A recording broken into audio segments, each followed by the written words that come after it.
ಇನ್ನು ಪಶ್ಚಿಮ ಬಂಗಾಳದಲ್ಲಿ ದೀದಿ ಹಾಗೆ ಬಿಜೆಪಿ ನಡುವಿನ ಸಂಘರ್ಷ ಬೆಂಕಿ ಉಂಡೆಯಂತಾಗ್ತಾ ಇದೆ. ರಾಜಕೀಯ ದ್ವೇಷದ ರಕ್ತ ಚರಿತ್ರೆ ನಡೀತಾನೇ ಇದೆ. ಆದ್ರೀಗ ಬಿಜೆಪಿ ಕೆರಳಿ ಕೆಂಡವಾಗಿದ್ದು ದೀದಿಯನ್ನ ಕಟ್ಟಿ ಹಾಕೋಕೆ ಬ್ರಹ್ಮಾಸ್ತ್ರವನ್ನ ಪ್ರಯೋಗಿಸ್ತಾ ಇದ್ದಾರೆ. ಅದೇನಪ್ಪಾ ಅಂತೀರಾ? ಇಲ್ಲಿದೆ ನೋಡಿ ರಿಪೋರ್ಟ್.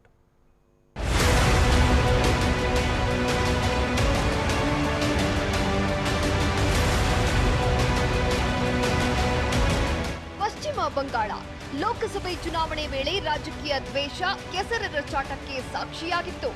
ಬಿಜೆಪಿ ಹಾಗೂ ಟಿಎಂಸಿ ಕಾರ್ಯಕರ್ತರ ನಡುವೆ ರಕ್ತ ಚರಿತ್ರೆಗೆ ಸಾಕ್ಷಿಯಾಗಿದ್ದ ದೀದಿ ನಾಡಲ್ಲಿ ರಾಜಕೀಯ ಹೈಡ್ರಾಮಾ ಶುರುವಾಗಿದೆ.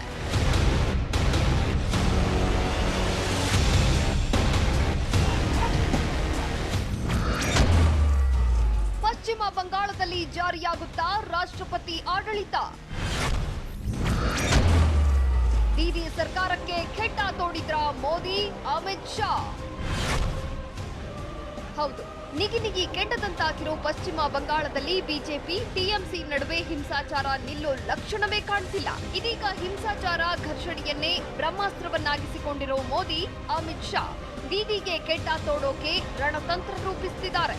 ಪಶ್ಚಿಮ ಬಂಗಾಳದಲ್ಲಿ ರಾಜ್ಯಪಾಲರ ಆಡಳಿತ ತರೋಕೆ ಮಾಸ್ಟರ್ ಪ್ಲಾನ್ ಮಾಡ್ತಿದ್ದಾರೆ. ಪಶ್ಚಿಮ ಬಂಗಾಳ ರಾಜ್ಯಪಾಲ ಕೇಸರಿನಾಥ್ ತ್ರಿಪಾಠಿ ಪ್ರಧಾನಿ ಮೋದಿ ಹಾಗೂ ಕೇಂದ್ರ ಗೃಹ ಸಚಿವ ಅಮಿತ್ ಶಾ ಭೇಟಿಯಾಗಿ ವರದಿ ನೀಡಿದ್ದಾರೆ. ಬಿಜೆಪಿ ಕೂಡ ರಾಷ್ಟ್ರಪತಿ ಆಡಳಿತ ಹೇರುವಂತೆ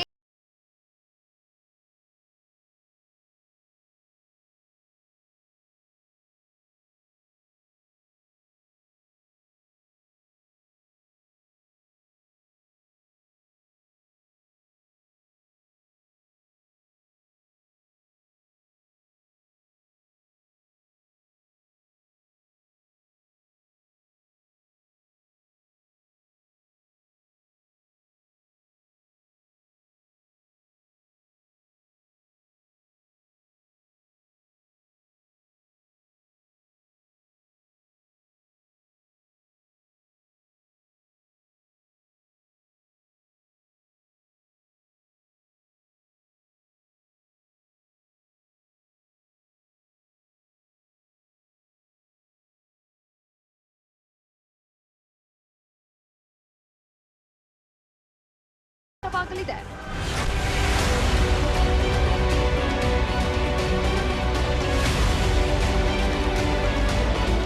ದೇಶದಲ್ಲಿ ಈಗಾಗಲೇ ಮೋದಿ ಅಲೆ ಇರೋದ್ರಿಂದ ಅದೇ ಧೈರ್ಯದಲ್ಲೇ ಮೋದಿ ಮತ್ತು ಶಾ ಪ್ಲಾನ್ ಮಾಡ್ತಿದ್ದಾರೆ ಎನ್ನಲಾಗ್ತಿದೆ.